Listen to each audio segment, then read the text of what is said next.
Hi, my brothers and sisters of Builina. No, so here is our uh, report about the sinking fund contribution of the year 2024 from August to December. So this is our Builina Healthcare Sinking Fund. No, I'm going to report our what would be the status of our Builina Healthcare Sinking Fund. Okay, so this table covers the period starting from July 2025 to 2024. So if you remember, nag-meeting ta last July 25, 2024 and effectively nag-contribute ta sa August. And includes columns for each month listing contributors and their payments. So we have the Builina Healthcare Sinking Fund contribution tracker. So we have the following contributors.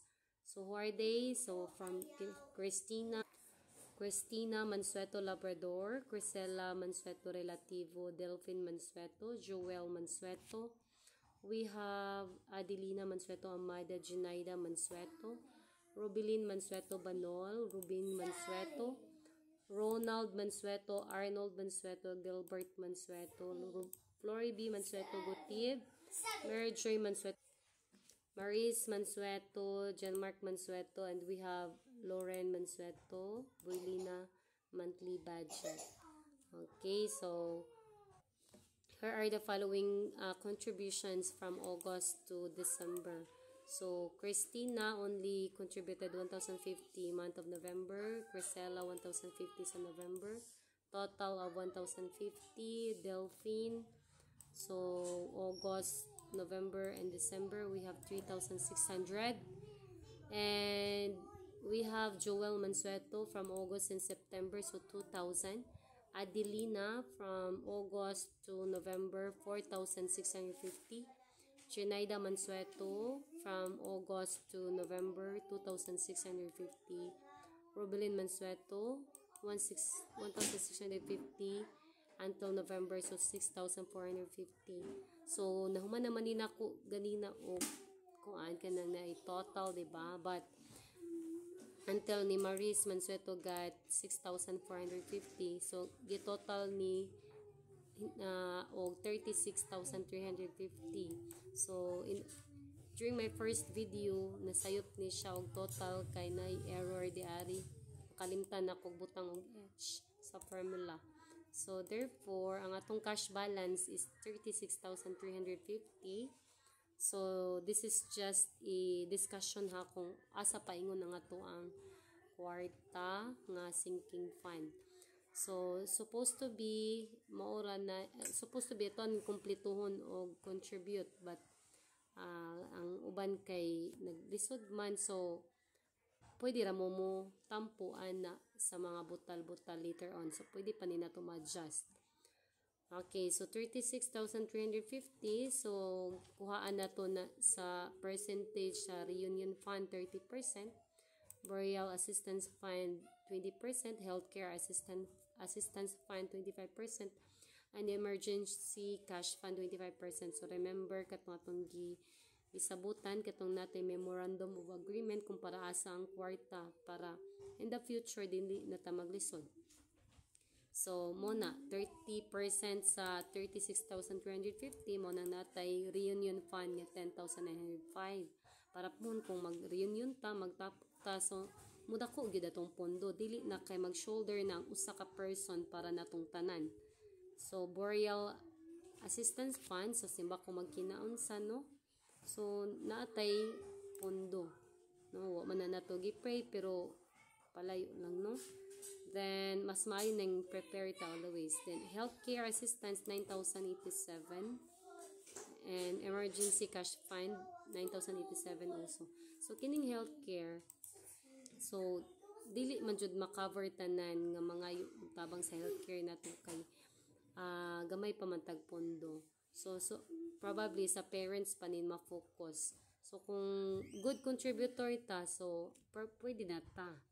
And then we have also the emergency cash fund, so 9,087.50. So anita pwede mo borrow og kwarta. So di ba, as we agreed during our memorandum of agreement, umuutang tag kwarta, so 5% ang atong i-bayad nga interest. So muna na nakabahin-bahin gyud dapat ang kwarta. So dili ta magpataka og muutang tag 20,000, 30,000. So kailangan nga nakalaan gyud nini ang kwarta. So we have also sponsor here. So mangita tag sponsor, especially nga hapit ng election. So pwede ta makagamag solicitation letter for them nga para na makasponsor funds sa to ang sinking fund, and donor also.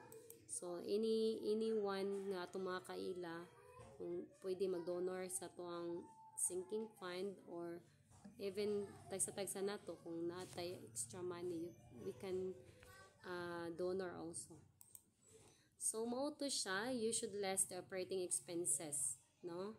So pilay operating expenses supposed to be, this is intended for the healthcare assistant fund nga 25%. So tanawa, kung atong i-total ang first check-up, second check-up, katong cash in cash out sa kanang pagkuan sa expenses nilang mama sa check-up nila, ug sa third check-up sa cardiac panel ni mamag ni papa, medications pag kumpleto silang tambal, so ni abot siya og 21,130 pesos.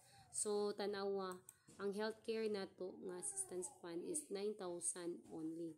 So deficit ang atong healthcare assistance fund. So nanghuwam ta sa kwarta diri sa reunion, burial o emergency cash fund. So supposed to be, kung kompleto pa atong contributions, including aning kabuylina nga budget nga intended nga tabangan sa managsuon, so dili unta tama shortage sa katong mga budget nga naka-allocate na.